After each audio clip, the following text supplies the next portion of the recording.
virtually all funds that have invested in Russian assets are likely to go bankrupt because of this.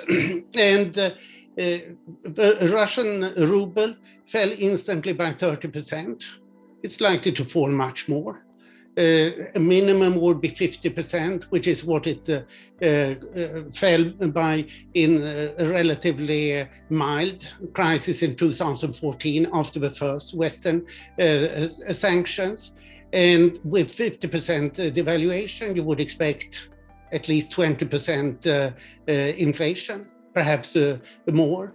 And with that, you would expect to see a substantial decline in GDP. In 2015, after the financial sanctions of 2014, Russia's GDP fell officially by 2.5%. In 1998, when there was a more severe financial crash, GDP fell by almost 5%. I would expect that the 5% would be the minimum. Now, I think it will be worse than in 98, because in 98 there was a fast cleaning up. Now there will be no cleaning up. It will be just a greater mess.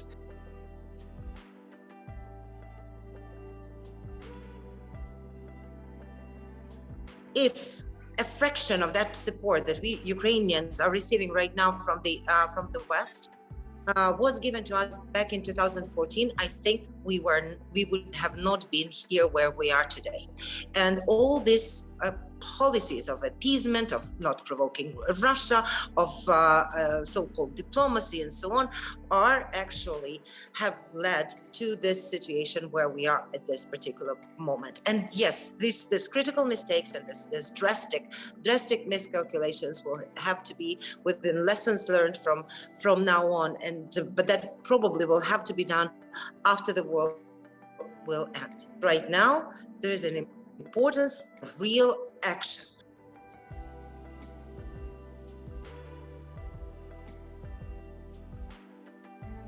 I think the administration has had both an extraordinary response, but a response that has not been anywhere near enough. Extraordinary in the sense of the swiftness and impact of the sanctions that have been imposed, thanks to the coordination by the administration with our allies. And it's had an immediate effect with the plummet in the value of the ruble, the rise in interest rates. We have seen a real impact already, but obviously it is not enough because Putin is determined to continue his campaign. We shouldn't worry that we are painting Putin into a corner. After all, we didn't impose any sanctions before he invaded Ukraine. We've only done this in response to his invasion of Ukraine. Moreover, Putin's painted himself in a corner, and it's his problem to figure out how to get out. NATO was not an issue in 2013-14 when Putin first invaded. It wasn't an issue this time. For those who want to blame NATO enlargement, they're really missing the entire picture here. This is Putin paranoid about a successful Ukraine.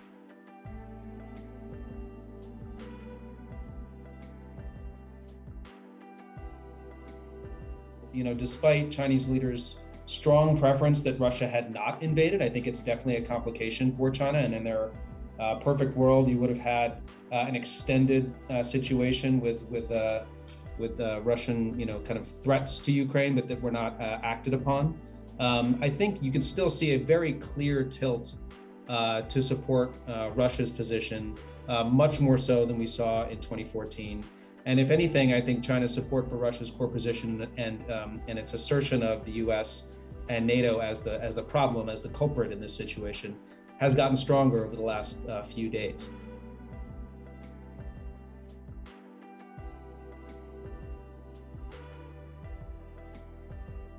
Russia has announced the piloting of a digital ruble at the same time as it's also banned cryptocurrencies. So it sort of has a little bit of a dual. It's playing around with a little bit of what the Chinese are doing, which is we don't really know what's happening in this private world. Individuals might use assets individuals might use these platforms to bring assets out of the country. That's certainly something the Russians are probably worried about right now. But I think it actually is pretty limited in scope. You have to, if you have a cryptocurrency platform, these are programmable entities, and so if you're if you're using Bitcoin, there are ways of tracking these assets. I always like to say, if you want to launder money out of Russia, don't use cryptocurrency, don't use digital currency, certainly don't use any form of a future CBDC. The Russians have developed such a deep money laundering network. They're the most professional money launderers in the world. So, you know, they have myriad shell companies, trust and company service providers. They have if they want to move money out of Russia now, they already have a full nexus in place to do it. So that I think, that combined with Russia's actual crackdown on crypto domestically makes that much more complicated.